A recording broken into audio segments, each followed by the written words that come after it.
12th standard की history के students के लिए।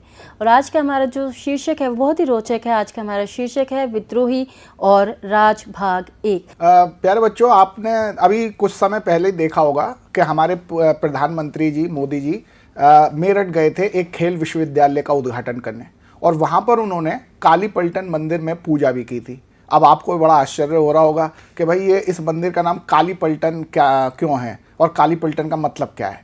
तो पलटन शब्द इंग्लिश के प्लेटून शब्द से बना है, जिसका मोटे तौर पे आप कह सकते हो सेना की एक टुकड़ी, और काली पलटन का मतलब था ईस्ट इंडिया कंपनी के जो भारतीय सिपाही हैं उनकी टुकड़ी। तो इसका मतलब ये हुआ बच्चों कि जो हमारी मेरठ है उसमें ईस्ट इंडिया कंपनी की छावनी बहुत पहले से ही थी, और वहाँ पर भारतीय सिपाही इकट्ठे रहते थे, इसलिए उसको काली पलटन कहा जाता था। तो आज हम वहीं आपको लिए चलते हैं मेरठ, लेकिन वो मेरठ आज का मेरठ नहीं है, वो है 1857 का मेरठ। और उस 1857 के मेरठ में हम चल रहे हैं 10 मई की तारीख 10th में। तो जब हम वहाँ 10th, जैसे हम मान लीजिए समय यात्री हैं, टाइम ट्रैवलर हैं, जो टाइम मशीन में बैठकर पीछे के समय में भी पहुंच जाते हैं, तो हम उसी टाइम मशीन में बैठे हैं और 10 मई 1857 को मेरठ की छावनी, काली पलटन की छावनी में हम पहुंच गए हैं। तो वहाँ हमें कुछ ऐसा दृश्य दिखाई दे रहा है, आप देख सकते हैं कि इस तरह का दृश्य हमें वहाँ पर दिखाई दे रहा है। अब ये क्या हो रहा है भाई? ये हो रहा है कि हमारे जो भारतीय सिपाही थे, जिन्हें काले हम कह सकते हैं और अंग्रेज गोरे थे, तो जो हमारे भारतीय सिपाही हैं वो अपने अंग्रेज अफसरों पर हमला कर रहे हैं, उन्हें मार रहे हैं, उनका घर फूंक रहे हैं, उनका साजो सामान फूंक रहे हैं। तो ये सब हो क्या रहा है? तो ये 1857 की 10 मई की सुबह सुबह ही इस मेरठ की छावनी में एक हलचल सी, अजीब सी हलचल सी हमें मची हुई दिखाई देती है।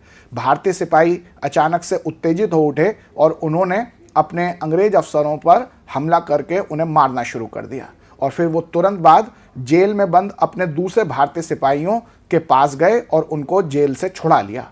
उन भारतीय सिपाहियों को जेल में बंद किसने किया था? बंद किया था अंग्रेज अफसरों ने। और क्यों किया था? वो किया था इसलिए क्योंकि उन्होंने कुछ ऐसे कारतूसों को प्रयोग करने से इनकार कर दिया था जिनके बारे में उन्हें संदेह था कि इनके ऊपर गाय और सूअर की चर्बी का लेप लगाए, और अगर वो उनको मुंह से काटकर उन कारतूसों का प्रयोग करेंगे, बंदूक में जब डालेंगे, तो इससे उनका धर्म भ्रष्ट हो जाएगा, क्योंकि उन पर गाय और सूअर की चर्बी लगी है। गाय हिंदुओं के लिए पवित्र है और सूअर मुसलमानों के लिए हराम है। तो अगर इनकी चर्बी उनके मुंह में जाएगी, चाहे वो गाय, चाहे वो हिंदू हो, चाहे वो मुसलमान हो, तो इससे दोनों का धर्म भ्रष्ट होगा। इस आशंका से उन्होंने जो कारतूस थे उनका इस्तेमाल करने से मना कर दिया था, और जिससे गुस्सा होकर अंग्रेज अफसरों ने उन भारतीय सिपाहियों को जेल में डाल दिया था। तो जब अपने साथियों को बाकी भारतीय सिपाहियों ने जेल में देखा, तो अचानक से 10 मई 1857 को उनमें एक हलचल सी मची और उन्होंने विद्रोह कर दिया, अपने अंग्रेज अफसरों को मारना शुरू कर दिया और जेल में बंद पड़े अपने सिपाहियों साथियों को छुड़ा लिया। उसके बाद इन सिपाहियों ने, भारतीय सिपाहियों ने शस्त्रागार, जहाँ पर अंग्रेजों के अस्त्र शस्त्र गोला बारूद रखे थे, उस पर हमला किया और वहाँ के अंग्रेज जो रक्षक थे उनको भी मारकर शस्त्रागार पर कब्जा कर लिया।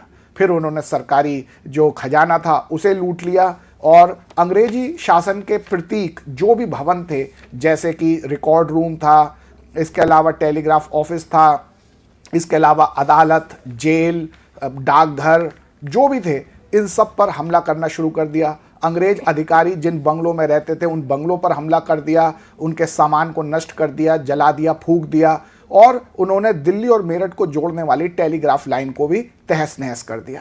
इस तरह से दोपहर होते होते तक उन्होंने अपने सारे अंग्रेज अफसरों की हत्या कर दी, और एक तरह से जो हमारा मेरठ छावनी थी वो अंग्रेज मुक्त हो गई।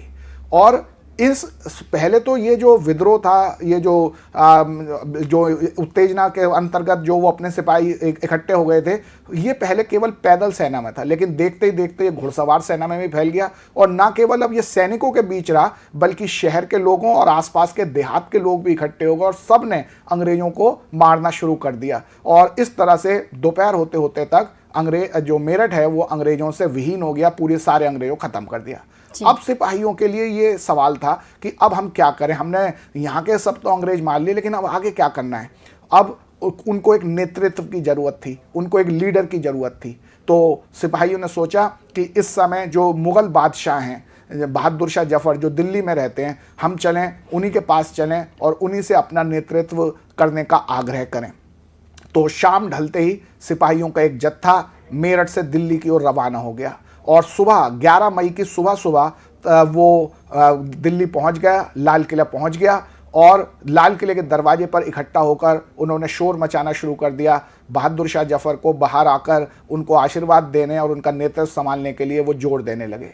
उस समय बहादुर शाह जफर एक पेंशनर, ईस्ट इंडिया कंपनी के पेंशनर यानी आश्रित के रूप में लाल किले में रह रहे थे। वो कहने को मुगल बादशाह थे, लेकिन उनके पास ना कोई सत्ता थी, ना कोई वैभव था। वो पूरी तरह से अंग्रेजों की दया पर, रहमो करम पर लाल किले में पेंशन लेकर रह रहे थे।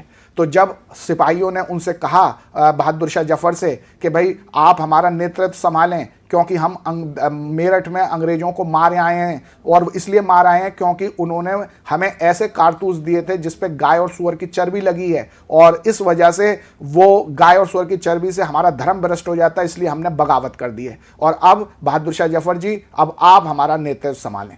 तो लेकिन बहादुर शाह जफर डरे हुए थे, वो उनका नेतृत्व करने को तैयार नहीं हो रहे थे।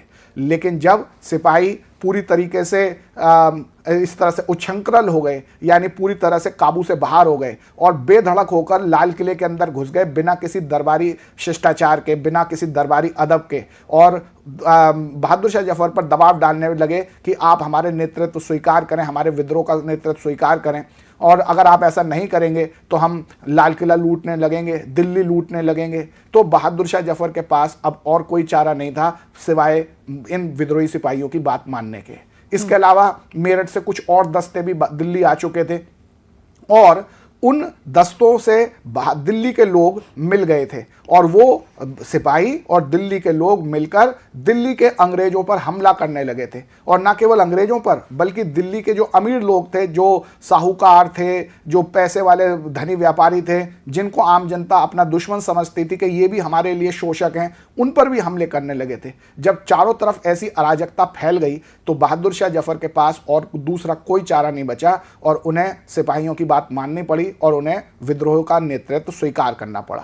एक बार जैसे ही बहादुर शाह जफर ने विद्रोह का नेतृत्व स्वीकार किया तो एकदम से पूरा परिदृश्य बदल गया। अभी तक ये सब जो घटनाएं हो रही थी, ये सिपाहियों की बगावत के रूप में देखी जा रही थी, लेकिन अब इसको वैधता मिल गई, क्योंकि भारत के मुगल सम्राट बहादुर शाह जफर ने इसका नेतृत्व स्वीकार कर लिया था। और बहादुर शाह जफर ने फिर भारत के सभी राजे रजवाड़ों को, सभी शासकों को, सभी नवाबों को एक पत्र लिखा, एक पूरी तरह एक हमारा शासकों का एक मंडल बनाने का, एक संघ बनाने का, कि सब मिलकर इस अंग्रेजों को भारत से भगाएं। तो इस तरह से अब पूरी तरह से विद्रोह की प्रकृति बदल गई। जो अभी तक केवल सिपाहियों की बगावत, छुटपुट घटना के तौर पर दिख रहा था, अब वो एक राष्ट्रव्यापी, एक वैध विद्रोह के रूप में, एक युद्ध के रूप में सामने आया, जिसमें भारतीय लोग एक विदेशी शक्ति के खिलाफ इकट्ठा होकर उसे मार भगाने की कोशिश कर रहे हैं। तो ये सब 11 मई को हुआ, लेकिन 12 और 13 मई को तो शांति रही। लेकिन फिर उसके बाद जैसे जैसे ये खबर आसपास फैलती गई कि दिल्ली पर विद्रोहियों का कब्जा हो गया है और बहादुर शाह जफर ने उनका नेतृत्व स्वीकार कर लिया है, तो इसके साथ ही चारों तरफ जो विद्रोह की ज्वाला है वो भड़क उठी। गंगा घाटी की छावनियां और दिल्ली के पश्चिम की कुछ छावनियां में भी तुरंत विद्रोह होने लगा। तो ये सारी घटनाओं से इस 1857 के विद्रोह की शुरुआत हुई थी। कि हमने इस पाठ को 4 खंडों में बांट के हम बात कर रहे हैं, कुछ खंडों में बांट के बात कर रहे हैं, जिनमें सबसे पहला है विद्रोह का ढर्रा। तो विद्रोह के ढर्रे पर आपसे परीक्षा में विभिन्न प्रकार के सवाल आते हैं। इस विद्रोह के ढर्रे को भी हम कई उपशीर्षकों में बांटकर पढ़ेंगे तो हमारे लिए बहुत अच्छा रहेगा। तो इसमें जो विद्रोह के ढर्रे में जो सबसे पहला इंपॉर्टेंट उपशीर्षक आप कह सकते हैं, वो है कि विद्रोह प्रारंभ कैसे होते थे, सैन्य विद्रोह प्रारंभ कैसे होते थे।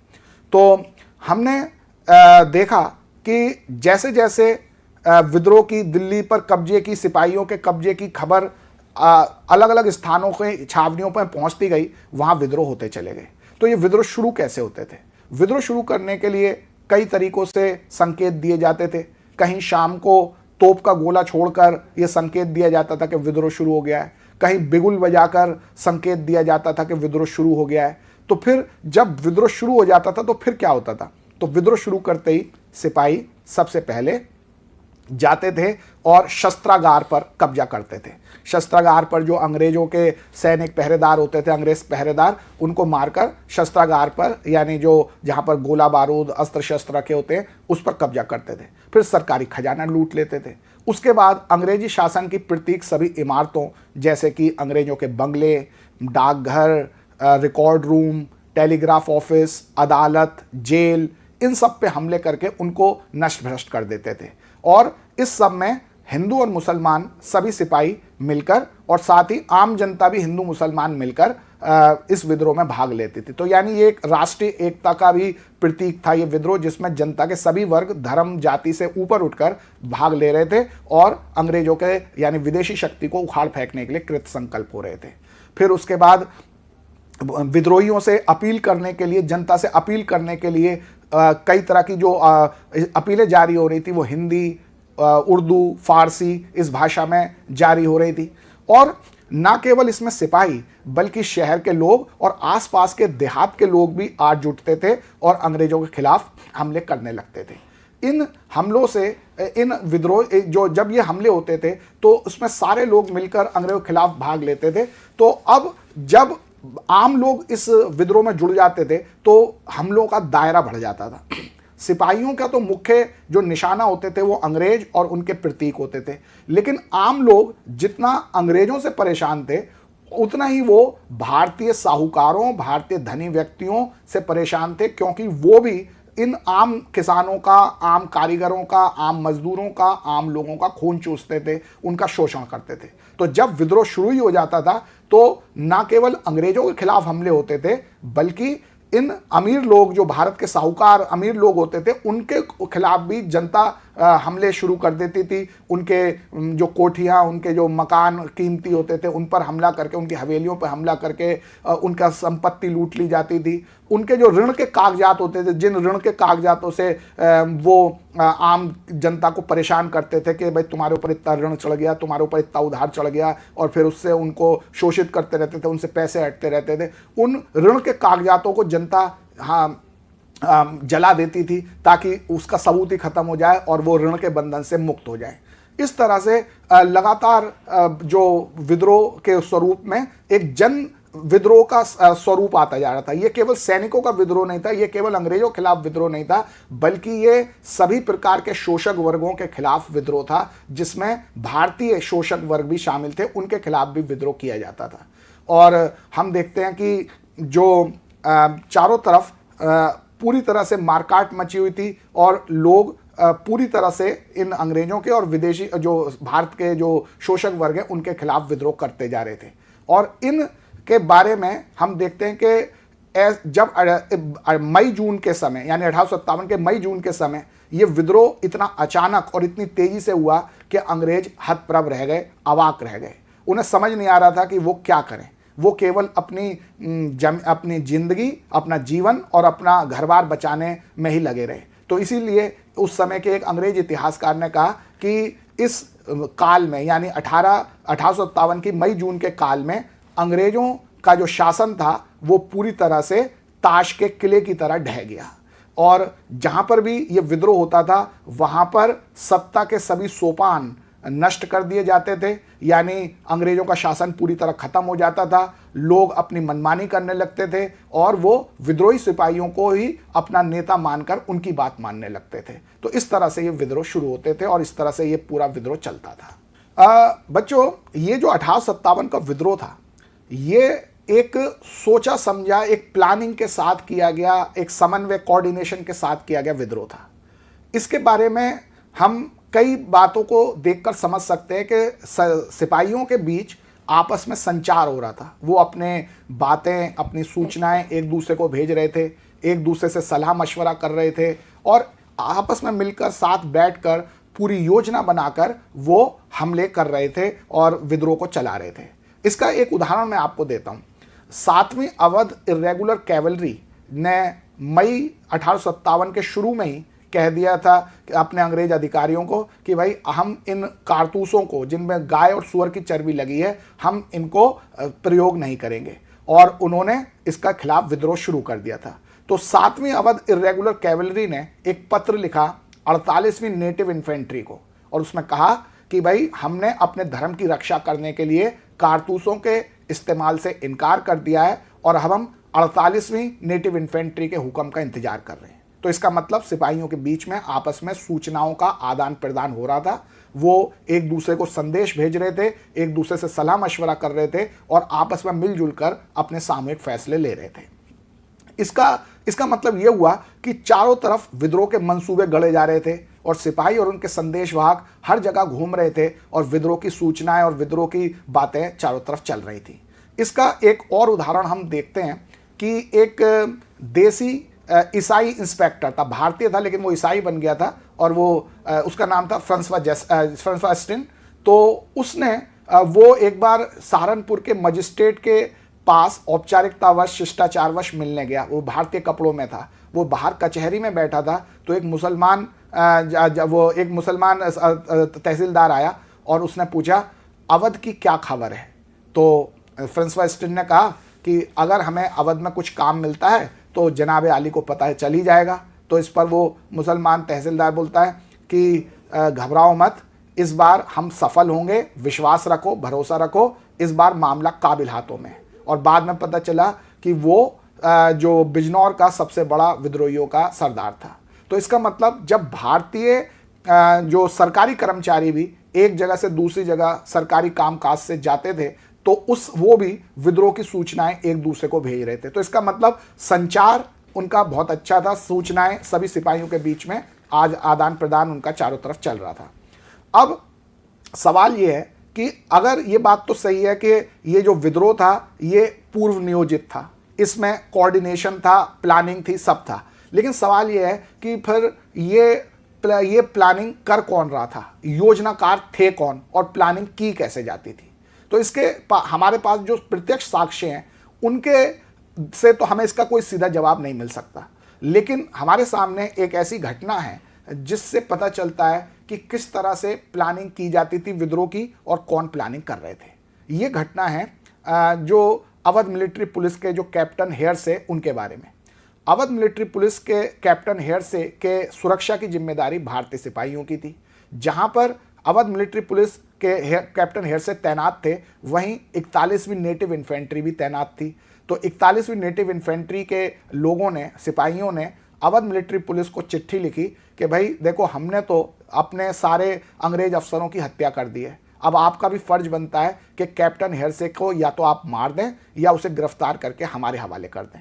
लेकिन अवध मिलिट्री पुलिस के जो लोग थे वो यानी भारतीय सिपाही जो थे वो ऐसा करने को तैयार नहीं थे। तो दोनों रेजिमेंटों में तनाव उत्पन्न हो गया, टकराव उत्पन्न हो गया। तो फिर तय हुआ कि सभी रेजिमेंटों के जो देशी अफसर हैं यानी सैनिक अफसर, उन सब की एक पंचायत होगी कानपुर की सैनिक लाइनों में, और वहाँ रात में बैठकर वो इस बात पर फैसला करेंगे कि क्या किया जाए और सब उनका फैसला मानेंगे। तो इस घटना से ये पता चलता है कि सैनिक लाइनों में रात में सैनिकों की पंचायतें, बैठकें होती थी जहाँ पर वो अपनी सूचनाओं का आदान प्रदान करते थे विद्रोह से संबंधित, और साथ ही वो अपने आगे के भविष्य का फैसला करते थे कि अब हमें आगे क्या करना है। और इस प्रकार की पंचायतें सैनिक लाइनों में होना बड़ा स्वाभाविक था, क्योंकि ये सभी सैनिक एक ही जाति के होते थे, ये एक ही सैनिक लाइनों में रहते थे, इनका जीवन स्तर भी एक सा था, इनकी जीवन शैली भी एक सी थी। तो ये भाई ब्रादर के रूप में, जातिगत बंधुता के रूप में एक जगह पर बैठकर अपने भविष्य के फैसले अवश्य ही लिया करते होंगे। तो इसलिए जो एक अंग्रेज इतिहासकार थे चार्ल्स बॉल, उन्होंने कहा है कि इस विद्रोह के लिए सिपाही अपने इस विद्रोह के कर्ता धर्ता खुद ही थे। तो यानी कोई बाहर से उनको इन्फ्लुएंस नहीं कर रहा था, सिपाहियों को बाहर से निर्देशित नहीं कर रहा था, पीछे से उनको भड़का नहीं रहा था। सिपाही ही अपने जो इन्होंने विद्रोह किया था 1857 का, उसके कर्ता धर्ता खुद थे। यानी उन्होंने ही चाहा था, उन्होंने ही योजना बनाई थी और उन्होंने इस योजना को लागू करके इस विद्रोह को अंजाम दिया था। तो इस तरह से संचार के बारे में हमें पता चलता है। जी, तो प्यारे बच्चों, आप जानते हैं कि जो भी कोई विद्रोह या कोई भी युद्ध या कोई भी काम हो तो उसके लिए नेतृत्व और संगठन की तो आवश्यकता पड़ती है। अब अंग्रेजों जो भारतीय सिपाही थे उन्होंने मेरठ में विद्रोह तो शुरू कर दिया था, लेकिन उनको भी नेता की जरूरत पड़ी। तो नेताओं का चुनाव किस प्रकार किया गया और कौन नेता बने, इसके बारे में अब हमें चर्चा करनी है। अगर हम 1857 के विद्रोह के नेताओं की बात करें तो इनको मुख्य रूप से 3 श्रेणियों में बांटा जा सकता है। पहले प्रकार के नेता थे पुराने राजा महाराजा नवाब यानी पुराने शासक। जब भारतीय सिपाहियों ने और जनता ने मिलकर अंग्रेजों को मार भगाया थोड़ी देर के लिए, तो फिर उनको नेतृत्व की जरूरत थी कि भाई अब हमारा नेतृत्व कौन करें। तो नेतृत्व पाने के लिए वो अपने पुराने नेताओं, जो उन अंग्रेजों के आने से पहले उनका नेतृत्व करते थे यानी जो पुराने शासक थे, उन्हीं के पास गए। लेकिन ये जो पुराने शासक थे ये सब डर रहे थे विद्रोह का नेतृत्व करने से। जनता ने दबाव डाल के, सैनिकों ने दबाव डाल के उन्हें नेता बनने के लिए मजबूर किया। जैसे आपने देखा ही था कि मेरठ से विद्रोह करके सिपाही जब दिल्ली आए और बहादुर शाह जफर से कहा कि आप हमारे विद्रोह का नेतृत्व करें, तो उन्होंने विद्रोह का नेतृत्व करने से इनकार कर दिया पहले तो। लेकिन जब सिपाहियों ने उनके सामने और कोई चारा ही नहीं छोड़ा, उन्होंने जबरदस्ती उनके ऊपर ये निर्देश कर दिया कि अगर आप हमारे विद्रोह का नेतृत्व स्वीकार नहीं करेंगे, हम लाल किले को लूटपाट करने लगे, दिल्ली में लूटपाट करने लगे। तब मजबूरी में उन्होंने उस विद्रोह को स्वीकार किया, विद्रोह का नेता बनना स्वीकार किया। इसी प्रकार हम कानपुर की बात देखते हैं। कानपुर में सिपाहियों और जनता ने पेशवा बाजीराव द्वितीय के दत्तक पुत्र नाना साहब के सामने कोई और दूसरा चारा ही नहीं छोड़ा था कि वो नेतृत्व स्वीकार ना करें। उन जनता और सिपाहियों के दबाव में ही नाना साहब ने कानपुर में विद्रोह का नेतृत्व स्वीकार किया। यही बात झांसी की रानी लक्ष्मीबाई के ऊपर भी लागू होती है।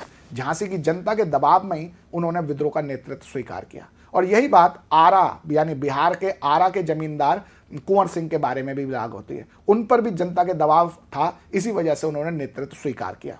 तो इस पूरी घटना ये जो पूरी हमने देखा कि इन जो पुराने शासक थे उन्होंने मजबूरी में नेता बनना स्वीकार किया। इससे क्या पता चलता है? इससे पता चलता है कि कोई भी नेता, कोई भी शासक महान नहीं होता, जनता महान होती है।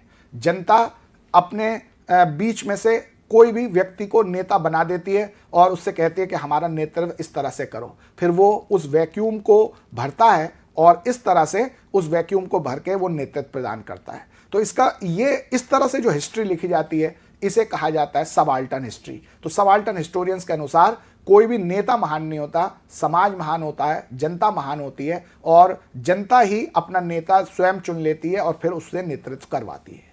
तो ये तो थे पहले प्रकार के नेता, पुराने शासक। दूसरे प्रकार के नेता थे धार्मिक नेता। धार्मिक नेता जैसे पंडित, पुजारी, मुल्ला, मौलवी, इस तरह के लोग जिनका लोगों के धर्म पर प्रभाव होता है और वो उन धार्मिक रूप से, धार्मिक कारणों से लोग उनकी इज्जत करते हैं।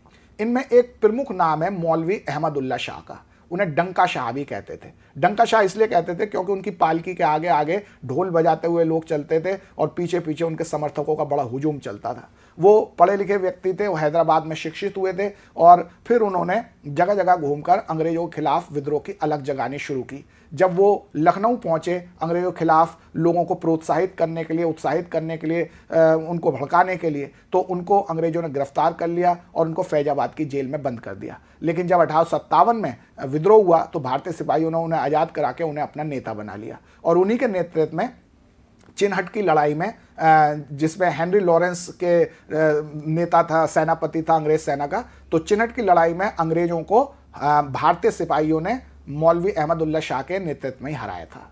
तो इस तरह से हमने देखा कि इस तरह के हमारे धार्मिक नेता भी होते थे जो विद्रोह का नेतृत्व कर रहे थे। इसी प्रकार हमें मेरठ से भी कुछ खबरें मिल रही थी कि मेरठ में एक फकीर है जो हाथी पर चढ़कर घूमता है और मेरठ के सिपाही उससे मिलने जाते थे। तो इस तरह से हम देखते हैं कि जो धार्मिक नेता थे वो भी 1857 के विद्रोह में नेता के रूप में भूमिका निभा रहे थे। और जो तीसरे प्रकार के नेता थे वो आम लोग थे, जिनमें किसान थे, जमींदार थे और आदिवासी थे। इधर बड़ौद का परगना है पश्चिमी उत्तर प्रदेश में, उसमें एक जाट जमींदार थे शाहमल, और शाहमल का अपनी बिरादरी में काफ़ी रुतबा था, काफ़ी उनके संपर्क थे, लोग उनकी इज्जत करते थे। तो उन्होंने भी अपने जो जितने भी उनके नेतृत्व को मानने वाले लोग थे, अपनी बिरादरी के लोग थे, उन सब के साथ मिलकर अंग्रेजों के खिलाफ 1857 के विद्रोह में महत्वपूर्ण भूमिका निभाई और अंग्रेजों को बहुत परेशान किया। इसी तरह से हम देखते हैं सिंहभूम में जो इधर झारखंड का क्षेत्र में एक आदिवासी काश्तकार थे गोनू, उन्होंने कोल आदिवासियों का विद्रोह नेतृत्व किया 1857 के विद्रोह में। तो इस तरह आप देख सकते हो कि अलग अलग प्रकार के विद्रोही नेता थे 1857 के। ये हम यहाँ पर इससे निष्कर्ष निकाल सकते। जब ये विद्रोह हो चुका, खत्म हुआ, जब उन्होंने अंग्रेजों ने इस पर काबू पा लिया, तो उसके बाद उन्होंने एक जांच बिठाई, एक कमीशन बिठाई कि ये पता लगाने के लिए पूरी जांच कराई कि आखिर विद्रोह के कारण क्या थे, क्यों लोग इतने एकदम से हमारे खिलाफ आक्रोशित हो उठे, हमसे नफरत करने लगे और विद्रोह कर बैठे। तो इसकी पूरी रिपोर्ट आई और उस रिपोर्ट में हमें ये पता चलता है कि उस समय 1856-57 का जो दौर था, उसमें कुछ ऐसी अफवाहें और भविष्यवाणियाँ जनता में बुरी तरह से फैल रही थी, जिससे लोग अंग्रेजों से नाराज हो रहे थे। उनमें से सबसे पहली और सबसे प्रमुख जो अफवाह थी वो ये थी कि कारतूसों पर गाय और सुअर की चर्बी लगा दी गई है। अब जब इस घटना की जांच करवाई गई कि भाई आखिर ये अफवाह उड़ी कैसे, तो जो राइफल इंस्ट्रक्शन डिपो के कमांडेंट थे कैप्टन राइट, उन्होंने इस पर जांच की और अपनी रिपोर्ट दी। उस रिपोर्ट में उन्होंने बताया कि ये अफवाह शुरू हुई थी कलकत्ता के पास स्थित दमदम के शस्त्रागार से। वहाँ पर मंगल पांडे नाम का एक सिपाही था, जिनको जनवरी 1857 में एक खलासी जो तथाकथित निचली जाति का था, उसके वजह से उनको वो गुस्सा हुए थे। हुआ ये था कि एक बार सुबह मंगल पांडे स्नान ध्यान करके, क्योंकि वो पंडित थे, ब्राह्मण थे, तो अपने पूजा पाठ पर ध्यान देते थे, तो स्नान ध्यान करके नदी से नहाकर साफ सुथरे होकर आ रहे थे। तो एक तथाकथित निचली जाति के खलासी ने उनसे कहा कि पंडित जी, मुझे अपना लोटा दे दो, मैं पानी पी लूँगा। तो इस पर वो पांडे नाराज हो गए। मंगल पांडे ने कहा, तो अगर तू इस लोटे को छुएगा तो ये तो मेरा जाति भ्रष्ट हो जाएगी, मेरा धर्म भ्रष्ट हो जाएगा। उस समय ऐसी जाति प्रथा ज़्यादा चलती थी, ऐसी बातें लोग ज़्यादा मानते थे। तो इस पर वो खलासी हंसकर बोला कि आपकी जाति और धर्म तो वैसे ही नष्ट होने वाला है। कंपनी ने एक ऐसा नया कारतूस बनाया है जिस पर गाय और सुअर की चर्बी लगी हुई है। जब आप उस कारतूस को खोल को मुंह से काट कर उसकी गोली को बंदूक में भरोगे तो आपका जाति और धर्म तो वैसे ही भ्रष्ट हो जाएगी। इस मंगल पांडे को जब ये सुना उन्होंने, तो उन्होंने वहीं विद्रोह कर दिया, लेकिन उनका विद्रोह वहीं का वहीं दबा दिया गया, उनको फांसी दे दी गई। लेकिन वो अफवाह जो थी, वो जो समाचार था मंगल पांडे के विद्रोह और उसके फांसी का, वो जंगल की आग की तरह भारत के सभी छावनियों में फैल गया और सभी भारतीय सिपाही इस घटना से बड़े आक्रोशित और बहुत ही नाराज हो उठे कि भाई अंग्रेज जो है वो हमारे धर्म को भ्रष्ट करना चाह रहे हैं। अंग्रेज अधिकारियों ने बहुत कोशिश की भारतीयों सिपाहियों को समझाने की कि ये कोरी अफवाह है, ऐसी कोई सच्चाई नहीं है, ऐसी कोई बात नहीं है, लेकिन भारतीय सिपाहियों के मन में ये बात बैठ चुकी थी और इस वजह से वो अंग्रेजों के खिलाफ बहुत आक्रोशित थे। उस समय हेनरी हर्डिंग जो थे गवर्नर जनरल, उन्होंने सैन्य साजो सामान के आधुनिकीकरण का काम शुरू किया था। तो मैं आपको उनकी हेनरी हर्डिंग की फ़ोटो भी दिखा देता हूँ। यहाँ पर है हेनरी हर्डिंग। ये तो हेनरी हर्डिंग जो हैं ये उस समय के गवर्नर जनरल थे। इन्होंने ही उस समय की एनफील्ड राइफलें लाए थे और उसमें ही वो कारतूस भरने थे जिनके बारे में ये अफवाह थी कि ये जो कारतूस हैं इन पर गाय और सुअर की चर्बी लगी हुई है। इससे सारे सिपाही जो है वो आक्रोशित हुए थे और ये एक बहुत बड़ा और सबसे प्रमुख कारण बना, तात्कालिक कारण बना 1857 के विद्रोह के शुरू होने का। केवल यही अफवाह नहीं थी, और भी अफवाहें चल रही थी। लोगों में ये अफवाह फैल गई कि ईसाई, हिंदू और मुसलमान दोनों के धर्मों को नष्ट करना चाहते हैं और सभी भारतीयों को ईसाई बनाना चाहते हैं। इसके लिए उन्होंने जो बाजार में आटा मिलता है उस आटे में गाय और सुअर की हड्डियों का चूरा मिला दिया है, जिससे जो भी उस आटे को खाएगा उसका धर्म भ्रष्ट हो जाएगा। यह अफवाह भी बड़ी तेजी से फैली। अंग्रेजों ने इसको भी समझाने की कोशिश की लोगों को ऐसा कुछ नहीं है, लेकिन आम जनता और सिपाहियों ने ऐसे आटे को छूने से भी इनकार कर दिया। तो ये भी एक अफवाह चल रही थी। एक भविष्यवाणी भी चल रही थी। भविष्यवाणी ये थी कि हमारी जो मई 1757 में ही अंग्रेजों ने 23 मई 1757 में ही अंग्रेजों ने प्लासी का युद्ध जीतकर भारत में अपने शासन की शुरुआत की थी। और अंग्रेजों का शासन केवल 100 वर्ष का ही है और अब 1857 में वो 100 वर्ष पूरे होने वाले हैं। तो इसलिए अब अंग्रेजों के खिलाफ विद्रोह करो और इन्हें मार भगाओ, इनका शासन खत्म होने वाला है। तो इस प्रकार की भविष्यवाणियों ने भी लोगों में जोश भरा कि अंग्रेजों के खिलाफ उठ खड़े हो और इन्हें मार भगाओ। और एक और अफवाह कह लीजिए या एक रहस्यात्मक गतिविधि कह लीजिए, एक और तरह की गतिविधि चल रही थी। लोग रातों में गाँव में घूम रहे थे। एक व्यक्ति रात में किसी गाँव आता था और वहाँ के जो चौकीदार था, गाँव का चौकीदार, उसको वो एक रोटी देता था और कहता था कि ऐसी 5 रोटियां और बनाकर अगले 5 गांव में बांट आओ। तो इस रोटी बांटने का क्या औचित्य था, इसके पीछे क्या अर्थ था, ये ना तो उस समय स्पष्ट हो पाया, ना आज तक स्पष्ट है। लेकिन इतना तय है कि इस तरह की घटनाओं से लोगों को भावी उथल पुथल की पूरी आशंका हो रही थी। लोगों को लग रहा था कि कुछ बड़ा होने वाला है अंग्रेजों के खिलाफ। इन सब ऐसे साथ माहौल बन गया और तभी ये विद्रोह शुरू हो पाया। अफवाहों का सच होना या झूठ होना महत्वपूर्ण नहीं है। अफवाहों का महत्व इस बात में है कि लोग उन्हें कितना सच मान रहे हैं। भले ही उसमें सारी बात झूठ हो, लेकिन अगर लोग उसको सच मान रहे हैं तो बस वो उसी से उत्तेजित होकर ऐसा काम कर देते हैं जो इतिहास की दिशा बदल देता है, जैसा 1857 के में लोगों ने किया भी।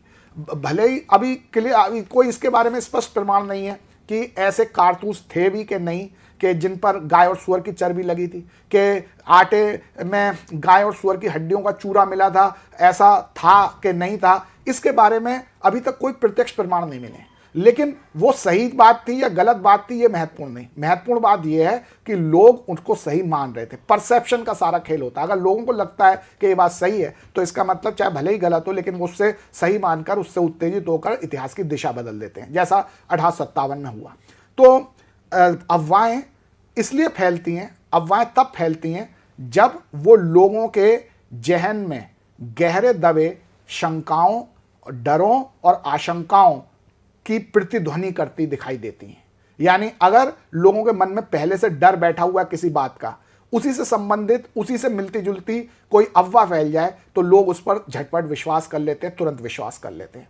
तो अब हम देखते हैं कि आखिर अंग्रेजों के ऐसे क्या काम थे जिससे लोग उनके प्रति पहले ही आशंकित हो गए थे, उन पर संदेह करने लगे थे, और इसलिए जैसे ही अफवाहें फैली उन्होंने झटपट इस पर विश्वास कर लिया। तो 1820 में चलते हैं। 1820 के दशक से ही अंग्रेज भारतीयों को सभ्य बनाने की कोशिश, तथाकथित सभ्य बनाने की कोशिश कर रहे थे। जो लॉर्ड विलियम बेंटिक थे, उनके नेतृत्व में, उनके शासनकाल में भारत में विदेशी शिक्षा, विदेशी संस्थानों, इन सब का धड़ाधड़ स्थापना हो रही थी और उससे के द्वारा वो भारतीयों को शिक्षित बनाने की, विदेशी विचारों को लादने की कोशिश हो रही थी। और ये कह रहे थे कि हम भारतीयों को शिक्षित बना रहे हैं, सभ्य बना रहे हैं। तो विदेशी शिक्षा, विदेशी संस्थानों, विदेशी विचारों की एक बाढ़ सी आई हुई थी जो भारत पर थोपी जा रही थी, जिससे भारत की जो पुरानी संस्कृति थी, भारत के लोगों के जो प्राचीन विश्वास थे, उनके रीति रिवाज थे, उनकी जीवन शैली थी, वो सब पर प्रहार कर रही थी। वो नई बातें जो पश्चिमी यूरोप से लाकर भारत पर थोपी जा रही थी। इसी तरह से भारत की जो समाज की कुछ बातें अमानवीय भी थी, जैसे सती प्रथा या विधवा विवाह की मनाही, के बचपन में ही कोई छोटी सी बच्ची विधवा हो गई, फिर उसका जिंदगी भर कभी दोबारा विवाह ही नहीं हो सकता। ऐसी पुरानी प्रथाएं भारत के धर्म में, भारत के लोगों में चलती थी। तो अंग्रेजों ने भारतीयों के ही कहने से, जैसे राजा राम मोहन राय ने सती प्रथा को रोक लगवाने के लिए कानून बनाने की सिफारिश की, और ईश्वरचंद विद्यासागर ने विधवा विवाह को वैध बनाने के लिए सिफारिश की। तो भारतीय, कुछ जागरूक प्रगतिशील भारतीयों के कहने से ही अंग्रेजों ने कुछ कानून बनाए जिसमें सती प्रथा पर रोक लगा दी गई, विधवा विवाह को मान्यता दी गई। ये कानून अपने आप में अच्छे थे, प्रोग्रेसिव थे, प्रगतिशील थे, लेकिन इन कानूनों को लागू करने से भारतीयों को लगा कि ये अंग्रेज हमारी जीवन शैली, हमारी जीवन पद्धति, हमारे सामाजिक रीति रिवाजों, हमारे संस्कारों को नष्ट करके हमें ईसाई बनाना चाहते हैं और हम पर पाश्चात्य संस्कृति लादना चाहते हैं।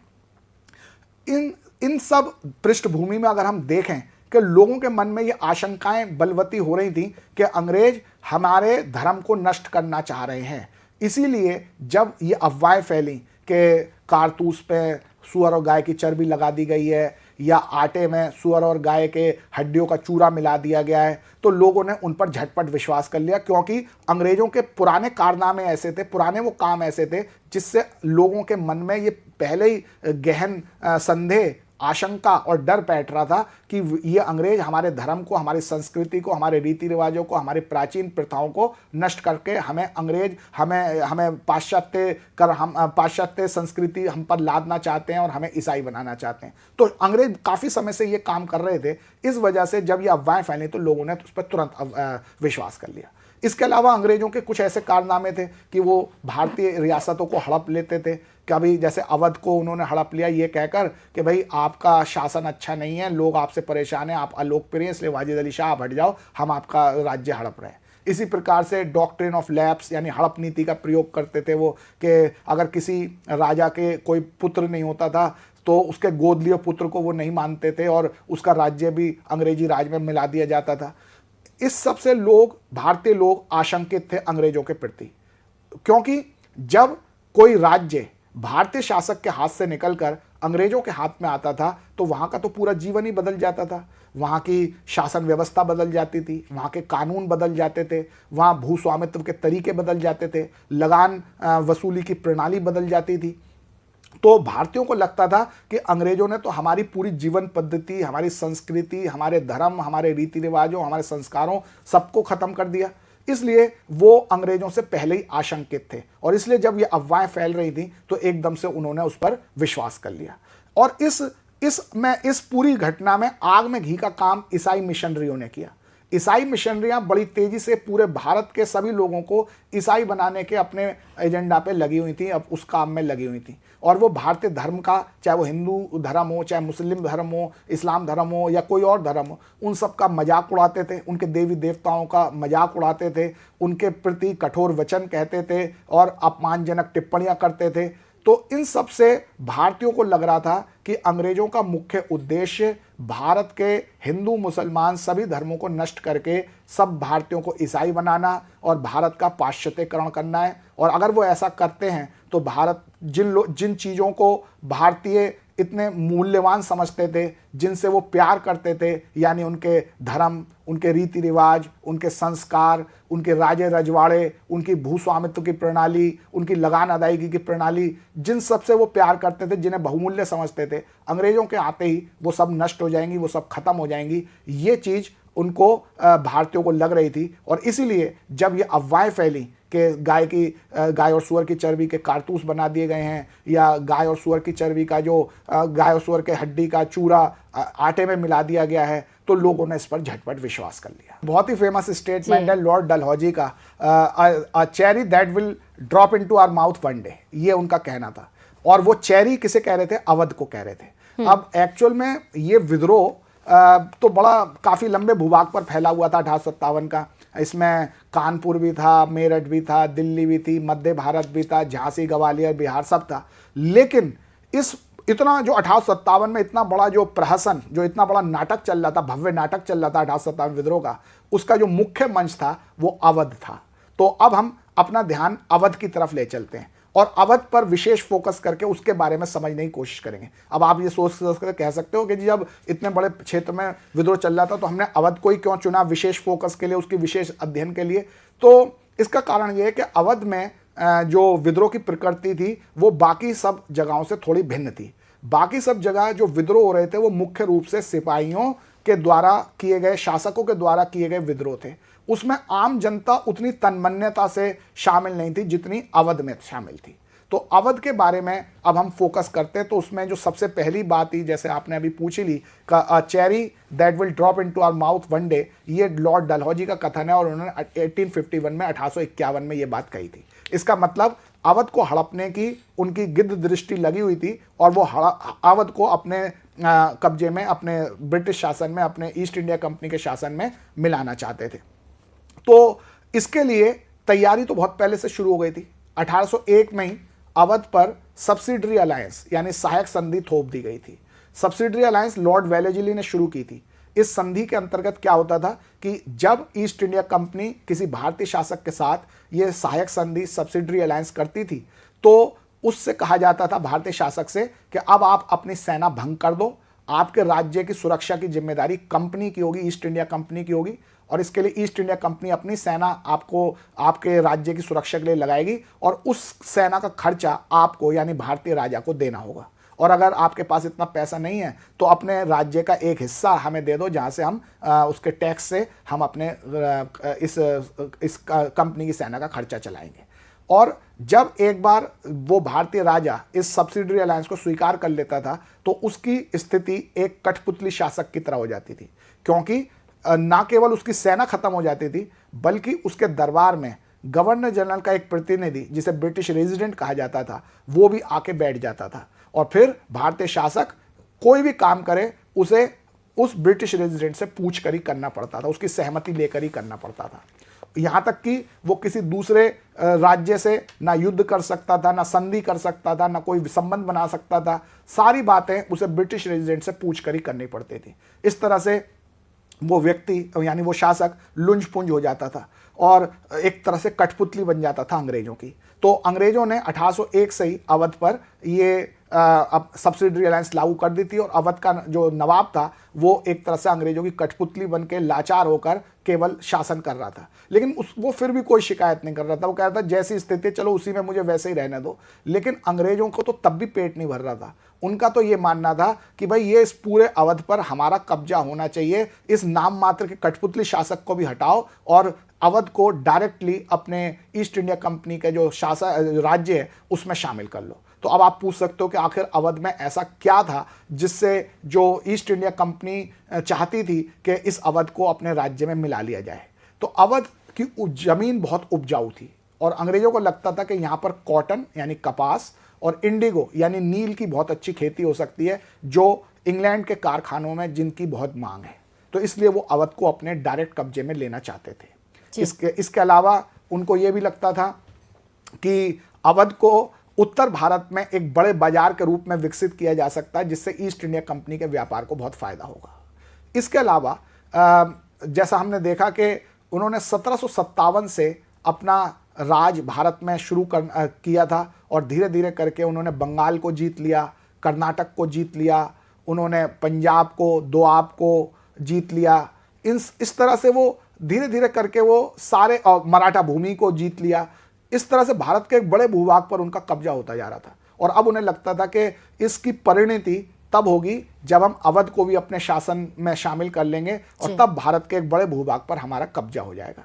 तो इसीलिए वो शुरू से ही उनकी गिद्ध दृष्टि अवध पे लगी हुई थी और इसलिए 1851 में डलहौजी ने कहा था a cherry that will drop into our mouth one day, यानी ये ग्लास फल एक दिन हमारे मुंह में जरूर आकर गिरेगा। और वो ग्लास फल, वो चेरी अवध के बारे में, अवध को ही वो ग्लास चेरी कह रहे थे। और 1851 में उन्होंने कहा और 1856 में उसका अधिग्रहण कर भी लिया। इस तरह से उन्होंने अपना लक्ष्य पूरा किया था। वाजिद अली शाह को ये आरोप लगा के अंग्रेजों ने अवध से निकालकर कलकत्ता निर्वासित कर दिया था कि भाई आप अलोकप्रिय हैं, आप अच्छा शासन नहीं चलाते, आपके कुशासन से जनता दुखी है और लोग आपसे परेशान हैं, लोग आपको पसंद नहीं करते हैं। ये कह के उन्होंने वाजिद अली शाह को सत्ता से हटाकर कलकत्ता निर्वासित कर दिया था। लेकिन उनके ये सारे आरोप गलत थे। वाजिद अली शाह अपने अवध में बहुत लोकप्रिय थे और इसीलिए जब उनको निर्वासित किया गया और कलकत्ता भेजा गया तो लोग बहुत दुखी हुए और उनके पीछे पीछे बहुत बड़ी संख्या में लोग लखनऊ से कानपुर तक पैदल ही रोते बिलखते चले आ रहे थे। उस समय कई सारे प्रेक्षक थे जिन्होंने उस समय के लखनऊ का वर्णन किया है कि उस समय लखनऊ की हालत क्या थी जब वाजिद अली शाह को निर्वासित किया जा रहा था। एक प्रेक्षक ने लिखा है कि देह से जान जा चुकी थी, यानी life was gone out of the body. और इस जान के जाने के बाद इस शहर की काया निर्जीव निर्जान पड़ी थी। तो इस तरह से ये बात उन्होंने कही उस समय के प्रेक्षकों ने। तो यानी वो जान क्या थी? अवध को एक शरीर माना गया और उसकी जान, उसका प्राण माना गया वाजिद अली शाह को। तो जब वाजिद अली शाह को लखनऊ से निकाल कर भेज दिया गया तो इसका मतलब अवध रूपी शरीर की जान निकल गई। और जो प्रेक्षक हैं वो ये बताते हैं कि कोई घर, कोई बाजार, कोई सड़क ऐसी नहीं थी जो विलाप के शोर, जहां पर विलाप का शोर ना मचा हो, यानी लोग रो रहे थे, मातम मना रहे थे कि वाजिद अली शाह को अवध छोड़ के जाना पड़ रहा है। और जब वाजिद अली शाह वहाँ से जा रहे थे तो उन्होंने एक शेर बोला था, और वो शेर आज भी बड़ा प्रसिद्ध है कि दरो दीवार पर हसरत से नज़र करते हैं, खुश रहो अहले वतन हम तो सफ़र करते हैं। तो इतिहास की पढ़ाई में जो साहित्य को भी जोड़कर जब हम पढ़ते हैं तब उसका लुत्फ, उसका आनंद और बढ़ जाता है। तो इस तरह से जो अवध के लोग थे उनके लोक गीतों में भी हमें यह दिखाई देता है कि वो वाजिद अली शाह के जाने से बहुत दुखी थे। उसमें लिखा है, जैसे एक लोकगीत है, अंग्रेज बहादुर आइन मुल्क ले लीनो। बहुत संक्षेप में जानना चाहेंगे सर। तो ये इस तरह के जितने भी उनके उदाहरण थे, मतलब लोकगीत हो, प्रेक्षण की जो रिपोर्ट हो, वो सब दिखा रहे हैं कि वाजिद अली शाह बहुत लोकप्रिय थे और उनके लखनऊ से निर्वासित कर दिए जाने से लोग बहुत दुखी हुए और इसलिए कहा गया कि देह से जान जा चुकी थी, यानी life was gone out of the body.